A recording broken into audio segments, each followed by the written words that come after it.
there, and welcome. This is Elaine Starling. I'm your host of Why 5% Succeed. This is the show where you discover how 5% of businesses really have it all. They've got great clients, fulfilling work, record compensation.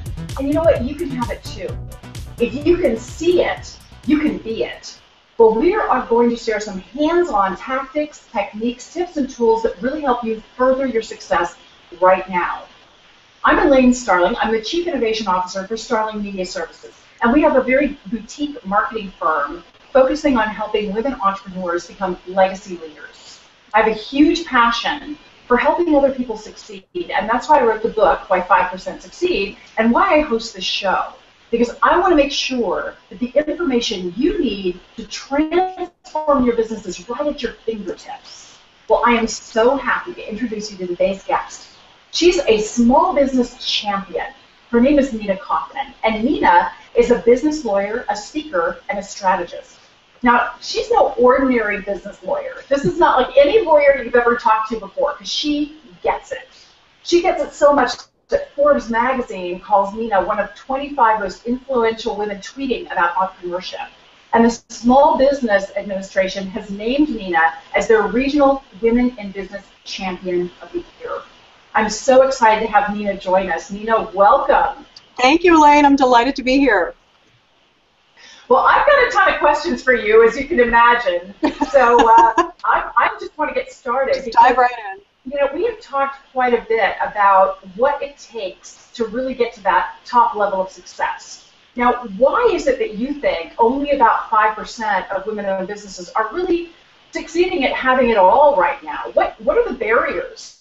Well, I think, Elaine, there are a couple. One of them is, for many women business owners especially, they want to keep it manageable. You know, there's that myth of the manageable business. If I can just control everything, then that's really what I want. I don't want to get too big. But the problem is, and I understand why they want to do that, because they have children requiring their time. They have aging parents. They have a lot of other obligations. They may be of service in their community. And they're thinking, oh my God, if I really build a big business, it's going to require more of my time.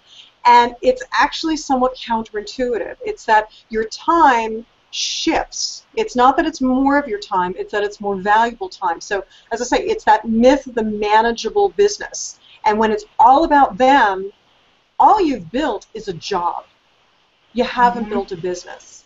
So I think that's one piece of it. Another important piece, though, and you touched on it in your introduction, is that, as you say, if you can see it, you can be it. And very often, I work with a lot of companies in the marketing, training, and consulting space, and the models that we see for these businesses are not scalable. And these are not necessarily companies earning into the multi-millions. But we worked there and we assume, oh, that's the only way to do it. So we haven't seen, or we're not necessarily aligned with the mentors or the thought leaders who can help us identify what are the other opportunities, and creatively, what might we learn from other industries that could help us build our business. So I think that's, and because these businesses are not scalable, that's why the VC firms aren't interested. That's why they're not necessarily hitting those income thresholds, because the owners have built mostly a job for themselves. That is so insightful. I really appreciate you providing that level of distinction, because you're right. So often what we see out there in the marketplace are the great big organizations, lots and lots of employees. People are working like mad, but the profit margins seem to be pretty darn slim. Yeah. I have seen where certain retail niches, it's got 4% profit margin. Oh, that's really hard to have an incredible lifestyle on a 4% margin. Now, Nina, I really want to talk about your S.C.A.L.E model, because you've come up with a model. You've worked with hundreds and hundreds of businesses, and you've really seen those models that are effective. Could you talk a little bit about S.C.A.L.E and what that means to you? Sure, absolutely. To me, what that means, and I know S.C.A.L.E is, it has different meanings in different industries, but the way I'm using it is developing your business in a way that it isn't dependent on you, the owner. And that's a process that takes time. It doesn't poof happen overnight. I mean, if you think, for anybody who has children, which I don't, but I am an aunt to 18, so I have seen lots of children. My husband's Irish. So you see, when you have children, there is a certain amount of nurturing and hand-holding that takes at the beginning, but ideally, you want your children to be independent, that they should have your values and be who you want them to be in the world, but you don't have to hover over them like a helicopter every day. So as I think about scaling, and as I've also gone through my own journey as a business owner, seeing what I did not have in my first business, and studying a lot and delving into the research, what makes for a business you can sell, there are 5 main points that I see a lot of businesses don't have, and that's why I use the acronym S.C.A.L.E, scale. Mm-hmm. So if I can, I'll just dive into a very quick overview. S is for what I call seeing differently. That many business owners, they'll come into their companies because, you know what, my boss was an idiot, so I'm going to start my own thing. And what? True.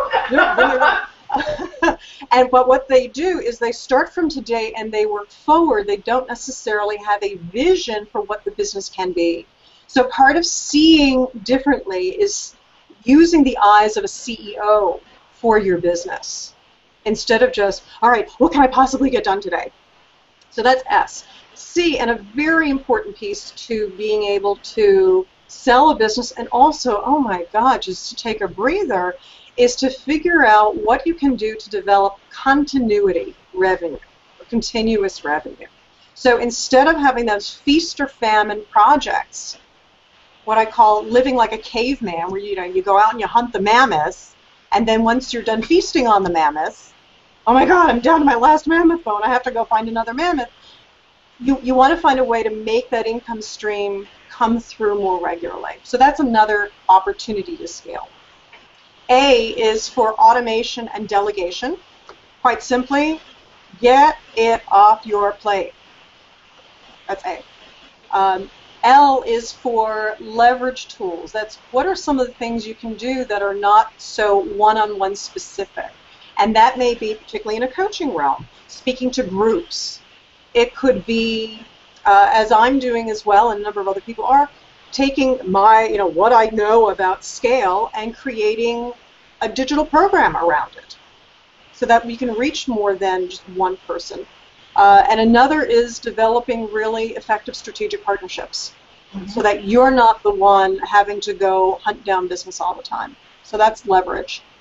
And then the 5th piece to scale is exit. It's an exit strategy. There was a business owner that I interviewed for my Business Breakthrough podcast the other day, and she said, would you go on vacation without knowing where you're going? Like, how do you even know what to pack? When you get in your car, how do you know which way to turn out of your driveway? Are you going on a plane? Are you going on a train? How do you know?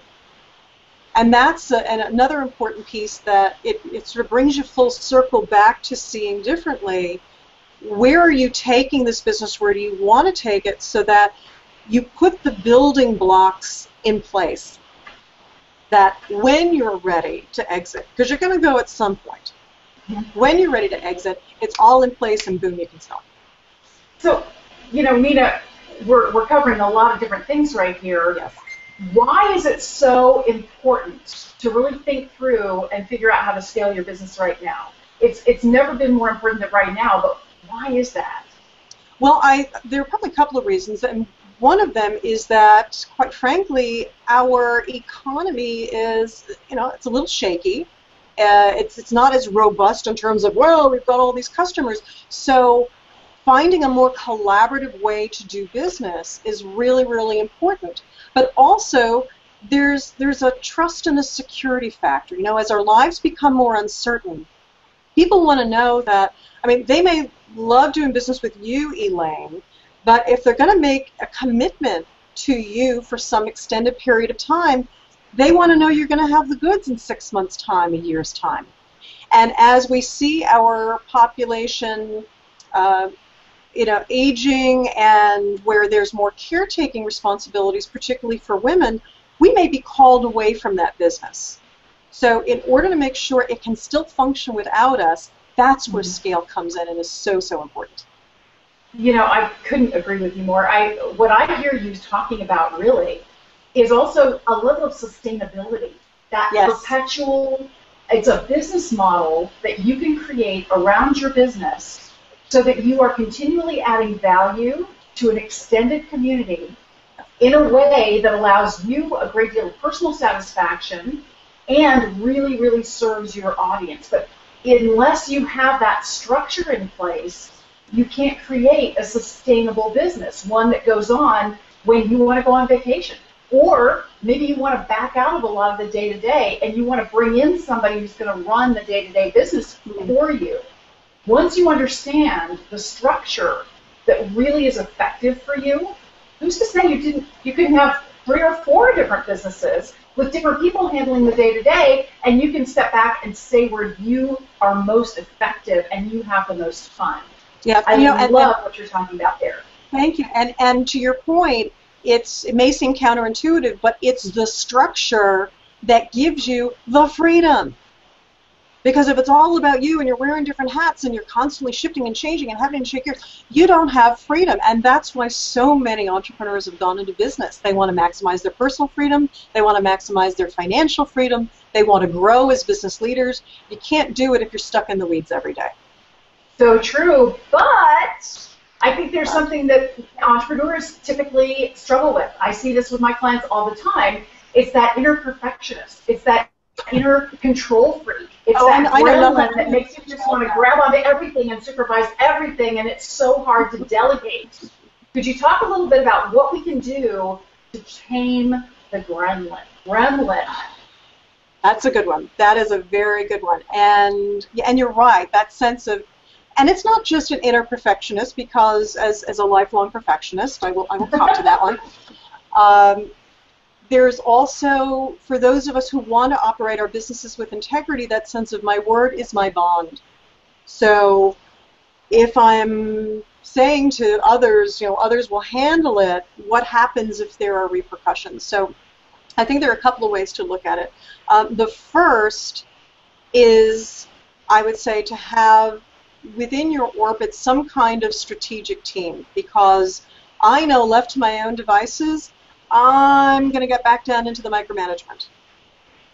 And it's very important to have someone to remind me to say, girlfriend, you got to step back, because if you keep stepping in, then the people you're delegating to will never learn it. They'll never get it.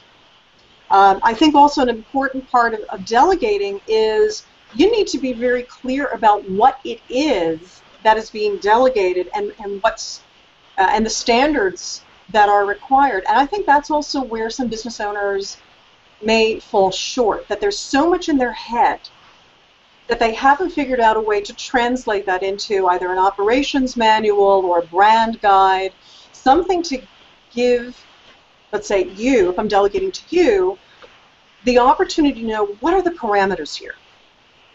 Where do I have leeway? What's an absolute? What are words that I can use, can't use? What's the scope of my authority? And until business owners, again, are really willing to pull back and see their role differently, that their role is less to get the work done as a CEO and more to make sure you're properly managing the team and creating the strategic vision for the team that gets it done, then you're going to be stuck in that. So I think that's where having your own coaches and strategic team to keep you focused, but also getting your own clarity is important. I mean, we could do a whole subject on delegation. Yeah. Absolutely. I could keep you on that topic for a while, because I think that it is a common challenge that most business owners struggle with. Now, I don't know if you've ever read a great book by Tim Ferriss called The 4-Hour Workweek. Yes, but I have. One of the things I really loved in that book was where Tim described how he collaborates with a virtual assistant or whoever he's working with so that they jointly come up with the standards. Because he tries to tell them how he wants them to approach a project. But, there's always a question that comes up, or there's always a unique situation. So anytime there's something that somebody can't answer on their own, then he gets involved enough to say, okay, this is how we answer and how we address, any situation that meets these parameters. And over time, you end up developing those standards. Mm-hmm. And it's so important to establish the standards. You might also call them processes. Yes. But your processes have certain standards. So as you develop those, then you're much more confident about delegating. As a business owner, you really have to let go of the control freak, and you have to be able to delegate. Are there one or two things that just about every single business probably ought to delegate? Yes, and usually it's in the realm of administration, bookkeeping, technology, whatever doesn't absolutely require you and your creativity. You want that to be on your list of things to delegate. And I like to say, I don't know if you remember Kathy Griffin, the comedian, had this whole show, My Life on the D List. What you want to do is you want to take a look at where you're spending your time and see what's on your D list.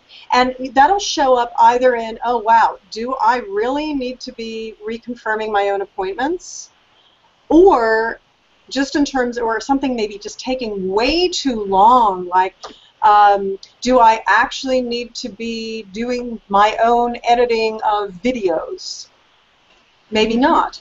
Another good indication is if you're spending time doing something and you've got this knot in your stomach like, oh, God almighty, I just do not want to do this. I have so no interest in this. Please, somebody take it off my plate. That's like an emotional reaction. That's like, yeah, that's a good thing to look at, possibly getting off your plate. But to our point earlier about delegation, it's not enough just to to abdicate, to throw it onto somebody else's plate and say, you do it. You want to give at least some thought to, all right, if you're reconfirming appointments, how far in advance, what kind of contact information do you want to make available if there's a last-minute problem, what's the language that you want people to use, what if you can't get in touch with them. So within each of these things, there is a system. And again, delegating doesn't mean not paying attention to it. That's very true. That's very true. I love the way you describe that, because you're absolutely right. It makes a huge difference. And I'd like to share a story that I have about delegating, because one of my least favorite tasks is having to do my taxes. I can't get out of it. It's not something I can avoid, but man, I hate doing them. I would rather have you just yank my fingernails out. That would be far more fun for me than having to do taxes. So what I did is I found a guy, Bob, who absolutely loves taxes. Getting together with Bob, it always reminds me of playing with a little puppy dog. Have you ever seen a dog, you're holding the stick, and the dog's just like, you can't wait to get the stick. Once you throw the stick, he's so excited.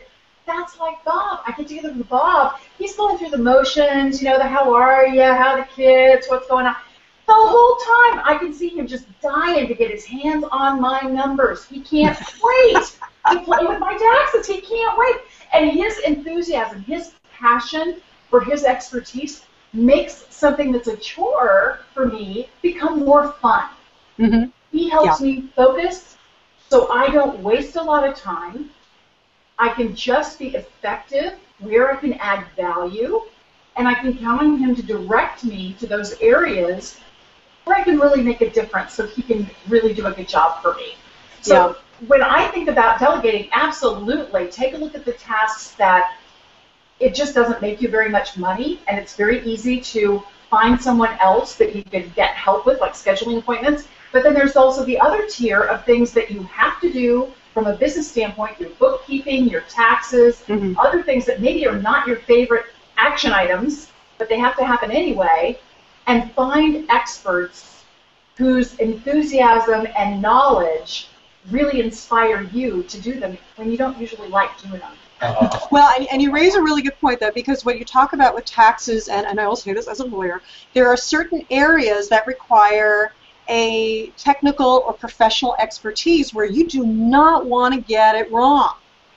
So there too, absolutely, with with the bookkeeping, the taxes, legal work, insurance, often not things that you want to do yourself, and that's why it's so important as you're growing and scaling to make sure you really have a brain trust. I mean, I call it the the Fantastic Five. You want to know you've got an attorney, an accountant, an insurance person, a banker for financing, and some kind of strategic coach to help you hold up the mirror to see what you're doing in your business. People who have that expertise to be able to do for you what you may not be able to do as well for yourself. That's great. Thank you. That's an excellent summary of everything that you need. Now, one of the things that you talked about with A was automation as well as delegation. So I'd love to hear about some of your favorite automation tools that you're using that you found are really effective. You know, I paused because because tools are great as long as you're using them for the right reasons. So you don't, you know, a hammer isn't going to help you where you need a saw. Mm-hmm. It's just not. And with a lot of tools around automation, there's unfortunately a garbage in, garbage out process. So before you say, oh yes, I want time trade to do all my scheduling, you need to become familiar with the program to know what exactly you need it to do for you, what are your cost parameters around it. I upgraded actually to Infusionsoft for a lot of my contact management and sending out newsletters.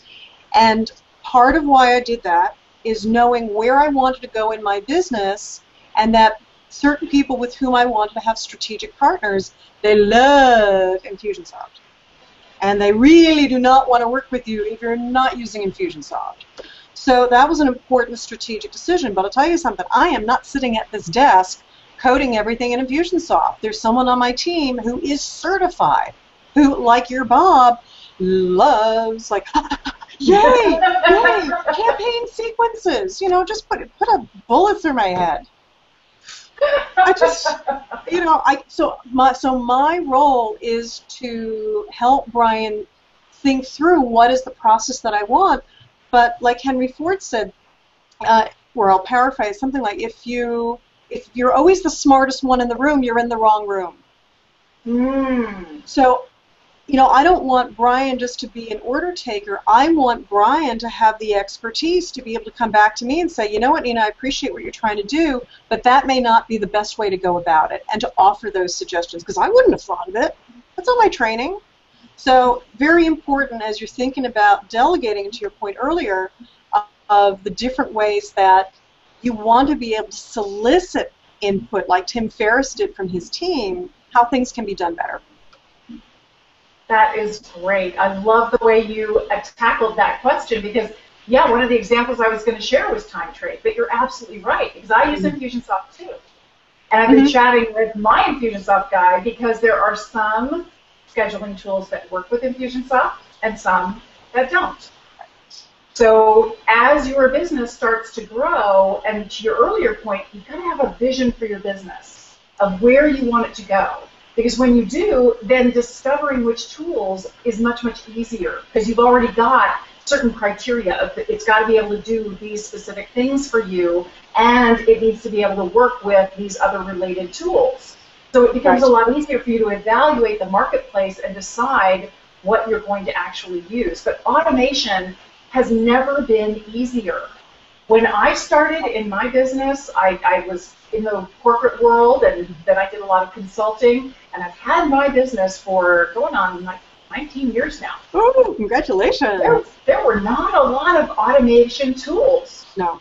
And now it's a lot easier. There are things like lead pages, leadpages.com, where it automatically creates the pages for you, and your web pages.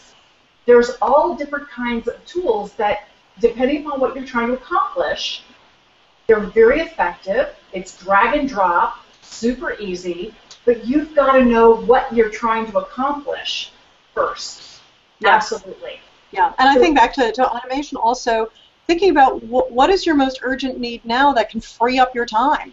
So it may not be Infusionsoft or lead pages. You know, maybe it is something as simple as a scheduling platform, so that becomes integrated and you're spending a little less time, and then that frees you up to do higher level tasks. So it doesn't have to be, oh, all the big things all at once. You start step by step with what's sucking on you now. So true. Now, when you're talking about L for leverage, yes, could you tell us a little bit about you kind of high profile on some of the things that we can leverage, but obviously different people are at different stages in their business. Sure. Is there sort of a hierarchy or a checklist of different things that we can leverage in our businesses, depending upon where we are right now? Yeah, that's a great question, Elaine. I don't believe that there's necessarily a hierarchy. I think some of it depends on, again, what ultimately is your exit? Where do you want to go? What kind of business do you want to have? There's a story about Peter Drucker talking to Jim Collins, saying to him, you can build a great company or you can build great ideas, but not both. Now, maybe you'll disagree, and that could become a whole other hangout to talk about that. But assuming it's true, when you look at Jim Collins, who's the author of Good to Great and has sold tens of millions of books, you might be surprised to find out that he has a staff of fewer than 5 full-time. Wow. So he chose to focus on great ideas and using the books and that kind of information spread as his form of leverage. For others, they may want, you may want to be queen, and you may want to be queen of a big fiefdom. So the idea of training and growing people and creating that next generation of brilliant strategic minds like Elaine Starling, that may be more what makes your heart sing. And so you're going to build your company in a very different way, and the leverage tools you will use may be very different. So if you're looking for a larger company, instead of perhaps writing a book or creating a digital program, you may prefer to do larger scale events where you can train people en masse. So again, so much of it comes down to who you are and where you want to see your company go. That is really, really a smart perspective, because you're right. What is that outcome? What is that incredibly rewarding experience for you, the business owner? That's going to determine what tools you use to leverage in your business. How you choose to leverage your expertise is really dependent upon the direction you want to take your business. Exactly. Absolutely. I love the way you said that. Now, you talked about exit strategy. Mm-hmm.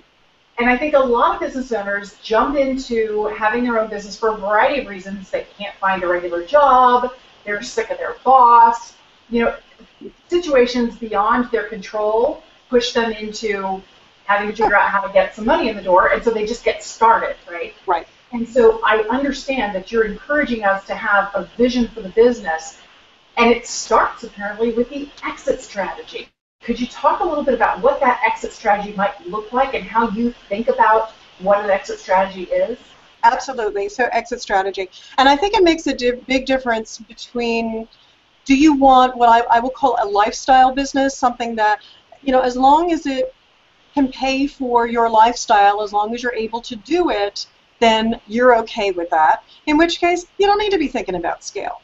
But for people who say, you know what, maybe tomorrow I can't do what I need to do. I'm interviewing somebody tomorrow where he was seriously ill for 6 months. And that was a real wake-up call for him to say, whoa. And he was very young at the time. I think he was 29. So at that point, this isn't an end-of-life thing. This is a young guy who said, if this can happen to me now, I need to plan for a business that can really function and have the systems in place where I don't need to be micromanaging it all the time. So as you're thinking about an exit strategy, some of it is, ultimately and it's not just about the money, it's what is the contribution you would like this company to make in the world?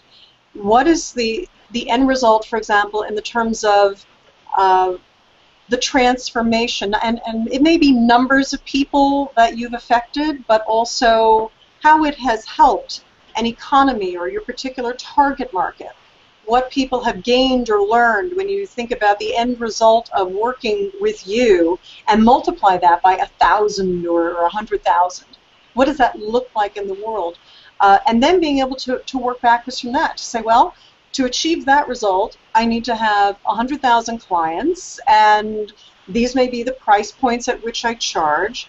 But so if you're able to reverse engineer it, then you're able to see today what do you need to build toward, and what are the systems that need to be in place to gradually pull you out of the dependency equation. That's a really great way of thinking about it. I love the way you're starting with the end in mind, beginning with the end in mind, famous quote, and really understanding what success looks like to you, whether that's lifestyle, whether that's the clients that you just really enjoy serving, whatever that is for you, starting there and then backing up to see what has to be in place in order for you to have that kind of an experience. And I loved your example of you never know what life is going to throw at you. No, I was not blessed with children, but I was blessed with parents. And my husband and I have a flexible enough lifestyle where we've been able to help 3 of our parents through all the doctor's appointments and all the challenging issues at end of life, and we've helped them transition. We're down to my mom. And if we didn't have a flexible business, we wouldn't have been able to be there for them. Right, so exactly. It really makes a huge difference. And I just so appreciate your thoughts on that.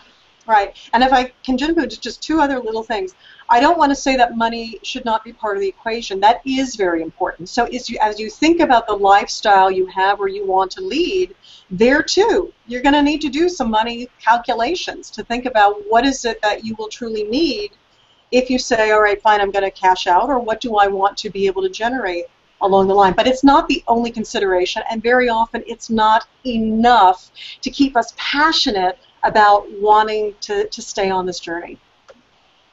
That is great. Now, Nina, we've talked a lot about scaling your business. Yes. How hard is this? Like, is this going to take forever? Is this a humongous, is this climbing Mount Everest, or is this climbing, walking around the block? How hard is this going to be?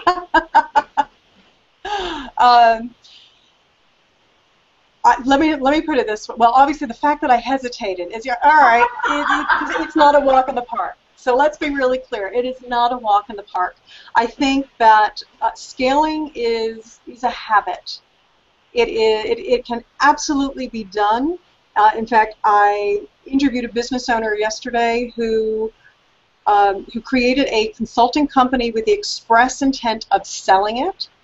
She did that within 8 years, and the sales process took less than 4 months, which is very fast from first opening the book, soliciting the buyers to close. But the thing is, she knew from the outset what it is her goal was, so it made it a lot easier. And when you know where you're going, so if you know I'm going to travel from New York City to Vancouver, I don't have to worry about, am I going to take Route 66? No, because that's going to take me in the southern United States, and I want to get to the Northwest and into Canada. So it makes it easier to determine which opportunities are right for you and which ones aren't. But it does take a certain fortitude. And you talk about mountain climbing, it does help to have a Sherpa, if you will, with you on that journey, because it can seem overwhelming, or sometimes you don't always know which things to focus on. And that's where, through my $1 Million Roadmap program, we try to help that Sherpa process so that, yes, you stay with it instead of throwing up your hands and saying, well, it didn't happen overnight. So, Nina, tell us a little bit more about your program, because obviously there is a fair amount to scaling. It's not that it's hard to understand. It can be challenging to do. And being able to get that feedback, that input, that guidance, that direction is really, really useful. So could you tell us a little bit about your roadmap? Sure, absolutely. Well, the roadmap covers the scale system that I outlined, and a lot of that, frankly, came from my own experience with my first business, which was another law firm, when things were absolutely going down the toilet with my business partner. I went to a business valuation expert to say, look, I got to get out. Help me. Here are the numbers. Here's what it all looks like. I want to come up with a fair figure. And essentially, he held up his Dunkin' donut with the chocolate sprinkles, and he said, you see this here donut? And I said, yes. He said, well, what you got is the whole. Oh, And I didn't dear. understand why, because I didn't, in law school they didn't teach you any of these principles of a self-sustaining business. So through the $1 Million Roadmap, it's to say to people, hey, wherever you are on your entrepreneurial journey, you can always take a different track. So nothing is ever set in stone. But there are going to be some shifts, and it may be a little uncomfortable. So the first foundational piece is always, what is your vision, and how can you see yourself in a different role for your business? And then looking at, well, what might be some of the ways that you would want to scale, whether it's through continuity revenue, automating, building out a team, other leverage opportunities. And in the program itself, there's a workbook to take people through exercises, so it's not just an intellectual exercise, but you got stuff to do and to think about. And we have ongoing group coaching calls. So there too, if you're stuck, the idea is to not be isolated in your room alone with the shame and the frustration and the, what do I do? It's to be in a community of people where we're all looking to achieve freedom, however, and success, however we choose to define it. That is great. Well, I know that you've got a website where we can go and get some additional information, and it sounds like you've got a really interesting report for us. Yes. That URL I have down is http://businessexponential.com/pod report. We're going to put that in the comments so that it's really easy for people to find, but that's where they can go to get your pod report, and that has more information about your $1 Million Roadmap. Yes, it does, and it also talks about, it kind of outlines for anyone who's like, oh, wow, Nina, this is so much information, I don't even know where to start. The report is called 10 Steps to a $1 Million Business, and it's looking at what, just look at what's in your business now and what might be some of those things that you want to change. So, for example, is each client a one-off? If they are, that might be a tip that continuity revenue can help you. If you're, again, if you're isolated and alone, or you think, oh, my business is all about me, that may be an opportunity to say, maybe a little shift in focus and in mindset will help me reach the larger heights and the bigger opportunities that I'm looking for. So yes, at businessexponential.com/pod report, that's where people can get that. And it's free. Oh, Nina, this has been such a fabulous conversation.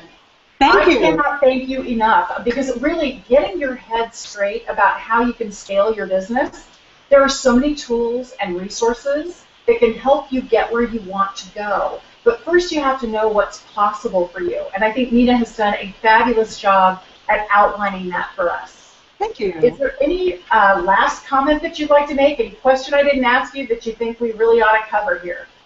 Well, just a little bit about what the inspiration for all of this was, because I can't leave this without talking a little bit about my husband, because he was part of the inspiration for it. As I was, again, business partnership, gone its way, and I'm trying to think about what's next. What am I going to build? But I said, this time I'm doing it in a way that I can scale it and I can sell it. I'm not repeating history again. And I'm racking my brains around, well, what do I want to build? Because I didn't know what else was out there. So we're watching television, and the remote control is firmly glued to his hand, and he says, hey, babe, what do you want to watch? And I said, I don't know. What are my options? And then I realized I didn't know what my options were. So part of the goal of Business Exponential and also my podcast, Business Breakthrough, is to profile those service business owners who have created different options, and to be able to say, hey, you know what? Maybe I do want something with continuity revenue. Maybe I'd prefer to build out a larger team. Maybe I just want to leverage a lot of IP and do it online. But just to know what are the options so that you're not only building a business and stepping into a leadership role in it that can transform you, but you're also on your road to achieving the personal and financial freedom that you've wanted by being an entrepreneur. So that's the background behind Business Exponential. That is so wonderful, and I really appreciate your commitment to the rest of us to show up and share your brilliance, your ideas with us. So thank you so much. And thank you for having the platform for enabling all of us to do that. Well, if anybody has any questions for Nina or for me, feel free to post your questions and we'll be sure to get back to you with more information. This is Elaine Starling wishing you excellence, abundance, and fulfillment in all you do. I'll see you next time. Bye-bye.